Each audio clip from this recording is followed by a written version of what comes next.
नमस्कार, जय भीम। आज मैं कई विषयों पे बात करूंगी। जैसा कि आप जानते हैं कि मैं राष्ट्रीय जनता दल की प्रवक्ता हूं और हमारे नेता तेजस्वी यादव जी, जिनका की विजन ही है बिहार को ऊंचाई पे ले जाना, बिहार के विकास के साथ ही साथ बिहार के लोगों को रोजगार देना, माताओं और बहनों की अस्मिता की लड़ाई, उनकी एम्पावरमेंट की लड़ाई हमारे नेता तेजस्वी यादव जी लड़ रहे हैं लगातार, निरंतर। तो आज हम ए से बात शुरू करेंगे। ऑफ कोर्स बी पे भी मैं आऊंगी, बहुत इंपॉर्टेंट विषय है बी हमारा, और ए टू जेड की बात करूंगी मैं आज। देखिए, बिहार में अभी आयोगों का बहार है। कई ऐसे आयोग का गठन अभी हमारे बिहार सरकार में हुआ है। उसमें एक आयोग बहुत महत्वपूर्ण है, जिसमें जिनके आगे जी, जिनके पीछे जी, जिनके आगे पीछे जी, यानी कि जीजा जी की आयोग, जीजा जियों की आयोग बिहार में गठित हुई है। और वो आयोग ऐसा आयोग है जो गाहे बगाहे इतना त्वरित संज्ञान लेता है कुछ विषयों पे कि सोच में आ जाता है कि भाई ये तो बड़े एक्टिव आयोग हो गया भाई। लेकिन चुनिंदा चीजों पे, वो कहते हैं ना, सिलेक्टेड चीजों पे ही वो संज्ञान लेते हैं, जिनसे कि उनकी रोजी रोटी चलती रहे। वो खुद को सो कॉल्ड दलित कहते हैं, बाबा साहेब भीमराव अंबेडकर के विचारधारा पे चलने वाले लोग कहते हैं, बाबा साहेब भीमराव अंबेडकर का अपमान नहीं सह सकते हैं। और ऐसे विषयों पे जहां मुझे लगता है उनको कुछ पता भी नहीं होता है, फिर भी वो संज्ञान ले लेते हैं। लेकिन चलिए, कोई बात नहीं, जीजा जी की आयोग है भाई, उनकी तो क्या ही बात कहना। बिहार में एक और आयोग का गठन हुआ है, महिला आयोग, जहां पे कि हमारे ऐसे लोगों के विद्यमान है, पत्नियां वहां विराजमान हैं। और अब मैं क्या बताऊं, महिला आयोग के बारे में मुझे शर्म आती है कि हमारा महिला आयोग का गठन हुआ और वहां पे जो महिलाएं बैठी हुई हैं वो ना जाने महिलाओं के सम्मान में, उनकी सुरक्षा की बात करेंगी, उनके अधिकार की लड़ाई करेंगी, या सिर्फ जाके इधर उधर फोटो सेशन में व्यस्त रहेंगी। यहां सेमिनार अटेंड कर लो, वहां उनका वेलकम कर लो। मैडम, महिला आयोग का कुछ उद्देश्य होता है। आपका उद्देश्य है महिलाओं के प्रति सजगता के साथ उनके अधिकारों और उनकी सुरक्षा के लिए कानूनी कार्रवाई के साथ साथ जो आप कर सकते हैं आयोग के अंतर्गत, वो क्रिया करना, वो कार्रवाई करना। लेकिन वो भी आयोग फिसड्डी हो गई है। इसलिए फिसड्डी हो गई है क्योंकि वहां भी सरकार में वो नुमाइंदे हैं, उनकी पत्नियां हैं। अब समझिए रहे हैं, जब जीजा आयोग में, दामाद आयोग में रिकमेंडेशन से लोग जाएंगे, जब महिला आयोग में रिकमेंडेशन से लोग जाएंगे, वो भी वो रिकमेंड कर रहे हैं जो सरकार में बैठे हुए हैं, तो निश्चित तौर पे वो जमात की बात नहीं कर पाएंगे। और हमें वो लोग चाहिए आयोगों में, हमारे नेतृत्वकर्ता में वो लोग चाहिए जो हम सबों की बात करे, ए टू जेड की बात करे, जात की नहीं जमात की बात करे, जो महिलाओं के लिए सशक्तिकरण, उनके एम्पावरमेंट की बात करे, युवाओं के लिए बात करे और इन तमाम विषयों पे बात करे। तो मैंने तो बताया, पहला हमारा जो था आयोग, उसका मैंने आपको विवरण दिया। और इसके बाद बहुत महत्वपूर्ण जो लेटर है बी, जो ए के बाद आता है, आयोगों से हम हटे और अब बी की तरफ आते हैं। बी यानी कि बिहार इलेक्शन।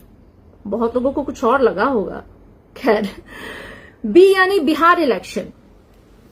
कल आपको पता होगा कि कुछ ऐसे निर्णय जो हैं इलेक्शन कमीशन के द्वारा लिए गए हैं, जो लगता है कि हमारी एनडीए सरकार जो है बौखलाहट में अपनी दबिश के द्वारा इलेक्शन कमीशन ऑफ इंडिया को, उन्होंने बिहार के संदर्भ में, बिहार इलेक्शन को लेके कुछ ऐसे निर्णय उन्होंने दिए हैं जो निश्चित रूप से कहीं से भी इम्प्रैक्टिकल नहीं है, कहीं से भी जनहित में नहीं है। और ये सारे निर्णय ये दिखाते हैं कि हमारे वोटरों को, क्योंकि कई ऐसे एजेंसीज हैं जो अभी रिसेंटली जब सी वोटर्स के जो हुए थे एजेंसीज, जिसमें कि लोगों से पूछा गया था, उन लोगों ने एक सर्वे किया था जहां लोगों से वो पूछ करके जानना चाहते थे कि इस बार आखिर बिहार में सरकार किसकी आएगी। और लोगों का बहुत रुझान जो है वो महागठबंधन की तरफ है। और निश्चित रूप से सरकार तो बदलने वाली है, इसमें कोई दो राय नहीं। लेकिन कई ऐसे सर्वे में ये पाया गया कि तेजस्वी यादव जी पूर्ण बहुमत के साथ बिहार में सरकार बनाने वाले हैं। महागठबंधन की सरकार बिहार में बनने वाली है, जिसको कि देखते हुए एनडीए के पसीने गिरने लगे। वो सोचने लगे कि भाई अब तो 20 साल से हमने लूटा बिहार को, ठगा बिहार को, जुमलेबाजियां कर ली, आके बिहार की बोली हमने लगा दी। समय समय पे राजनीतिक मंचों पे यही भाजपाइयों ने, भाजपा के शीर्ष नेताओं ने, मोदी जी ने कहा कितना चाहिए बिहार को, कितना लोगे, हाँ बताओ, 100 करोड़, 50 करोड़ या उससे भी ज्यादा, 1000 करोड़। लेकिन दिया क्या उन्होंने? बिहार को तो उन्होंने हमेशा लॉलीपॉप पकड़ाने का काम किया। नीति आयोग की रिपोर्ट में, बहुत शर्म के साथ मैं कहना चाहती हूं, माननीयों, एनडीए की सरकार में नीति आयोग की रिपोर्ट में बिहार की जो दुर्दशा लिखी गई है, वो मुझे नहीं लगता है कि कोई भी पढ़ करके खुश होगा। मतलब 0 आउट ऑफ 100। आप विकास में नीचे, शिक्षा में आप नीचे, स्वास्थ्य में आप नीचे, आप ऊपर कहां हैं भाई? हाँ, ऊपर हैं। मोदी जी ने एक बार गिनवाया था एक राजनीतिक मंचों पे, मोदी जी ने कहा था नीतीश कुमार जी के लिए कि नीतीश जी, आपके 56 घोटालों की पर्ची मैं अपने पॉकेट में लेके घूमता हूं। बदले में बहुत सारी बातें हुई थी। नीतीश जी के डीएनए पे भी प्रश्न किया गया था। नीतीश जी ने भी कहा था भारतीय जनता पार्टी के बारे में कि भाई ये जनता का, भाजपा जैसे कहती थी जदयू पे, जदयू कहती थी भाजपा पे, बड़का झूठा पार्टी। तो भाजपा कहती थी भाई जनता का दमन करने वाली। आज वही बड़का झूठा पार्टी और जनता का दमन करने वाले पार्टी ने गठजोड़ करके बिहार को जिस दुर्दशा में पहुंचा दिया है, जिस जगह पहुंचा दिया है, मुझे लगता है उसे उभरने के लिए भी बिहार को बहुत लंबा समय लगेगा। और ये याद रखिएगा, नोट डाउन कर लीजिएगा, आज की दशा और जब हमारे तेजस्वी यादव जी की सरकार बनेगी उस समय की भी दशा आपको याद करनी पड़ेगी। ये मत कह दीजिएगा कि बिहार को हमने कैसे दिया और कैसे लिया। आपने बिहार को कुछ नहीं दिया लूटने के अलावा। बिहार की जो स्थिति है, चलिए मैं बात कर रही थी इलेक्शन कमीशन ऑफ इंडिया पे कि इलेक्शन कमीशन ऑफ इंडिया ने एक नया रूल लाया है कि अब वो तमाम वोटरों की फिर से वो वेरिफिकेशन करवाएगी। वेरिफिकेशन में उन्होंने कई क्राइटेरिया दिया है कि ये चीजें चाहिए, माता का सर्टिफिकेट चाहिए, पिता का सर्टिफिकेट चाहिए, वो वेरीफाई करेंगे कि वो यहाँ के निवासी हैं। उसके आधार पे ही आपको जो है आपके वोटर कार्ड का करेक्शन होगा और तभी आप, समय बहुत कम है, मुझे लगता है मुश्किल से 2 या 3 महीने हैं, उससे भी कम या उससे भी थोड़ा ज्यादा, लेकिन मुझे लगता है उससे कम ही समय है इलेक्शन होने के लिए। और ऐसे समय में इलेक्शन कमीशन का इस तरह का फैसला निश्चित रूप से ये दर्शा रहा है कि कहीं ना कहीं इसके पीछे एक बहुत बड़ी साजिश है। ये तो मुझे लगता है कि बिल्कुल एनआरसी और सीएए वाला जो माहौल था वही भाजपा पुनः बिहार में करना चाहती है। उस समय नाम कुछ और था और इस समय नाम कुछ है। इस बार इलेक्शन कमीशन पे सारे चीजों को डाल करके वो, लेकिन ये वही चीजें हैं जो ये पिछली बार सीए और एनआरसी के रूप में बिहार में लेकर आए थे, जिसका कड़ा विरोध हम लोगों ने किया था।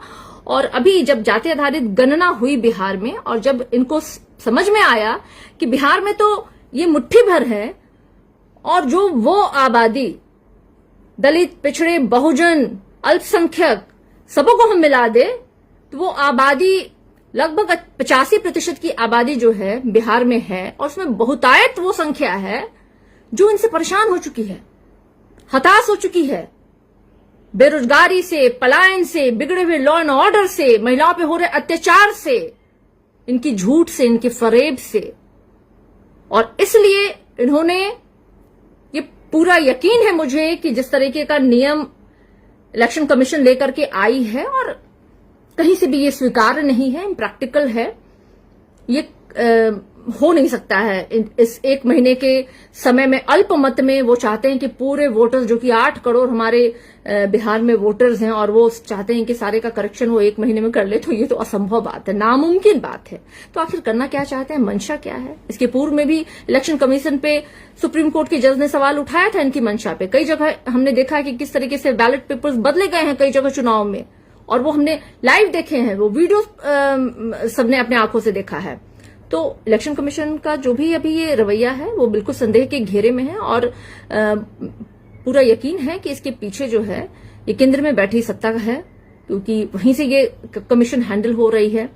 और बहुजनों की तादाद देख करके ये चाह रहे हैं कि बहुजनों को, दलितों को इस बार किसी तरीके से वोट देने से रोका जाए, यानी बहुजनों और दलितों की आवाज को दबाने का प्रयास एनडीए करना चाहती है इस बार।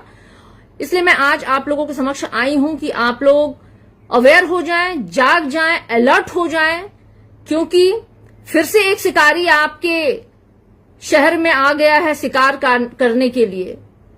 पिछली बार दाना डाला था, हम फंसे भी थे।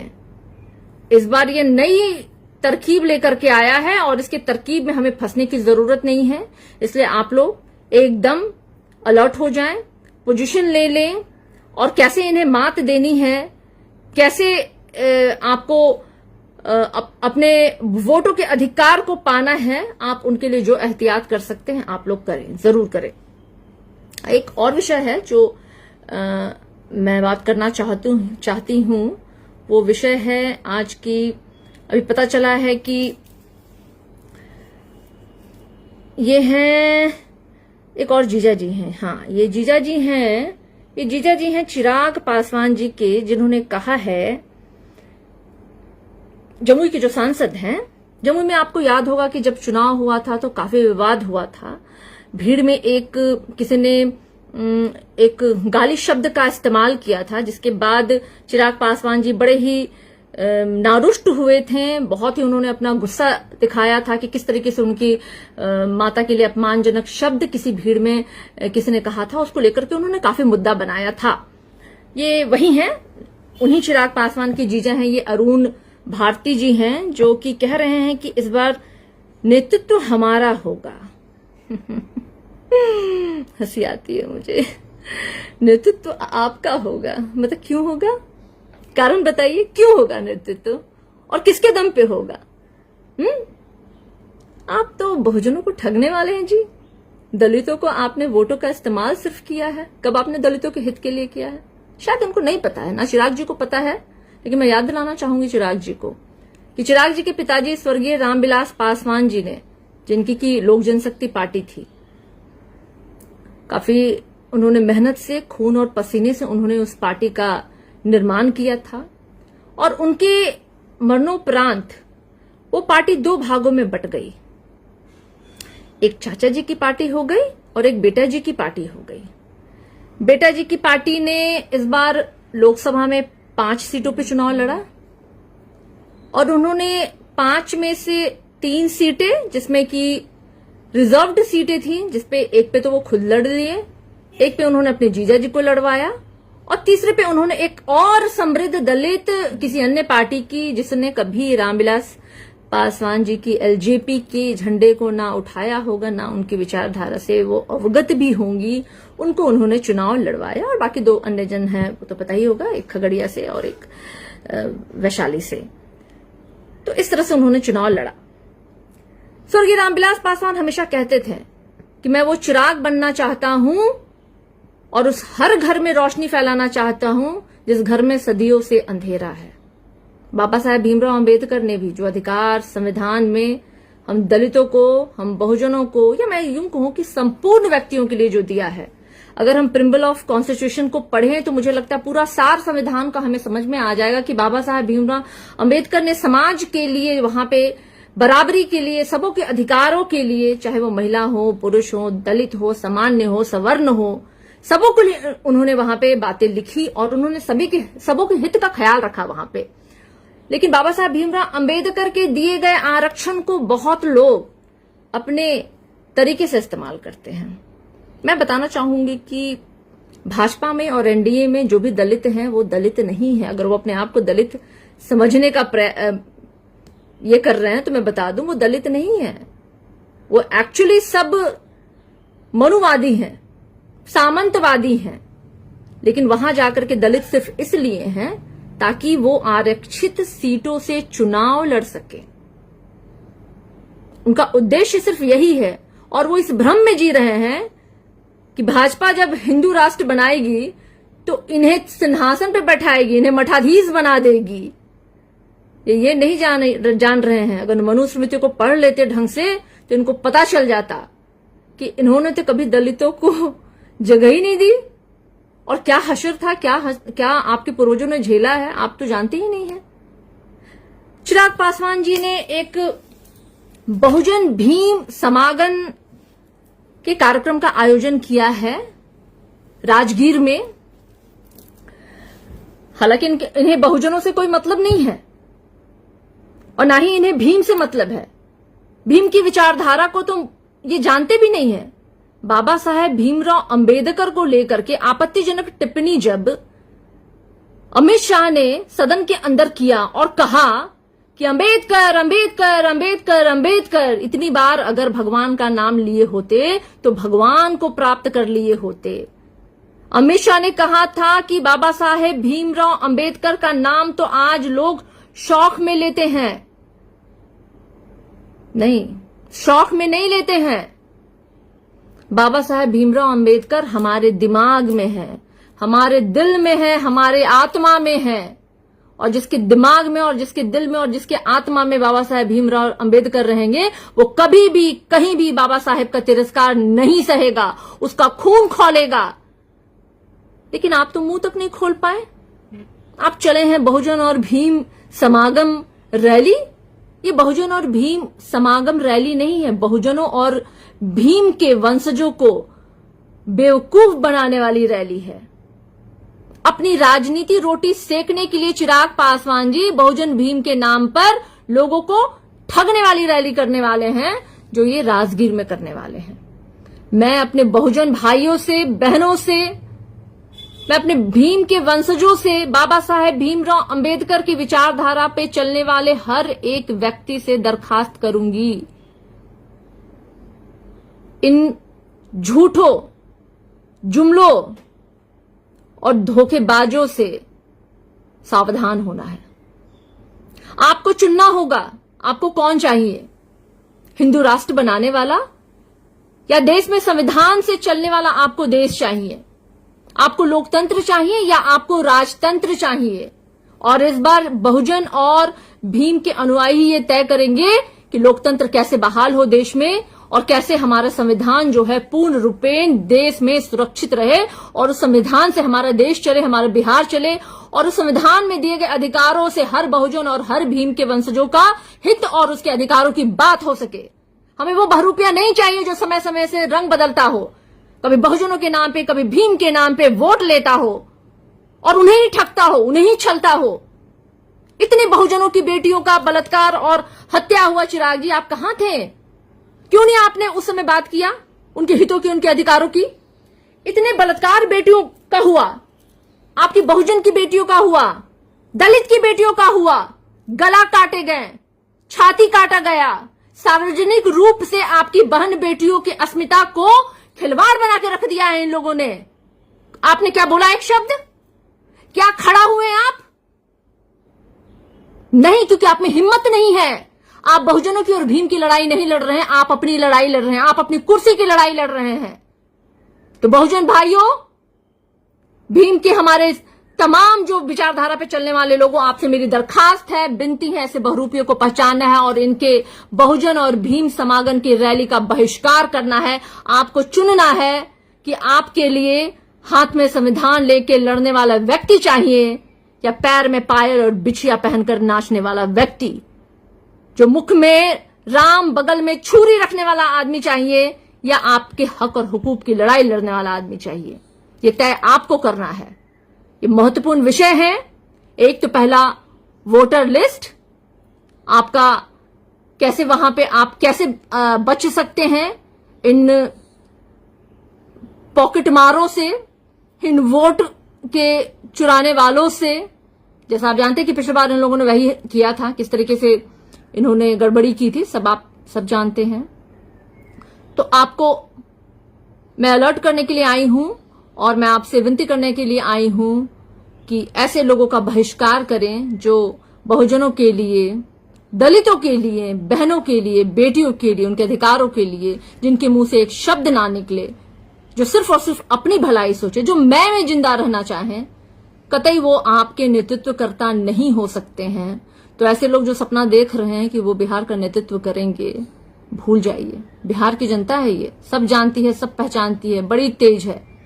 उड़ती हुई चिड़िया को हम हल्दी लगाना जानते हैं, जरूरत पड़े तो हम दिखा देते हैं।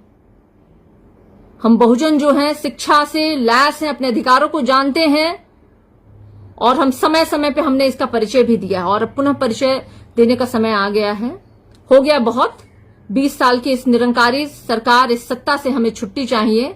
हमें अमन चाहिए, चैन चाहिए, सुरक्षा चाहिए, रोजगार चाहिए और हमें बिहार का विकास चाहिए।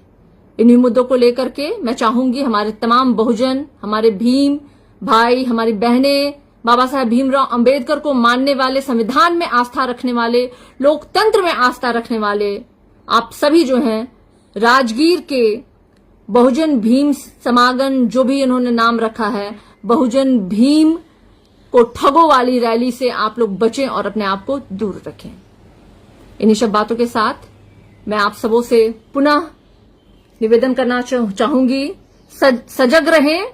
कुछ लुटेरे घूम रहे हैं आपको, आपकी वोटों की चोरी के लिए, आपको लूटने के लिए। ना लूटना है, ना अपने वोटों की चोरी होने देनी है। जय भीम।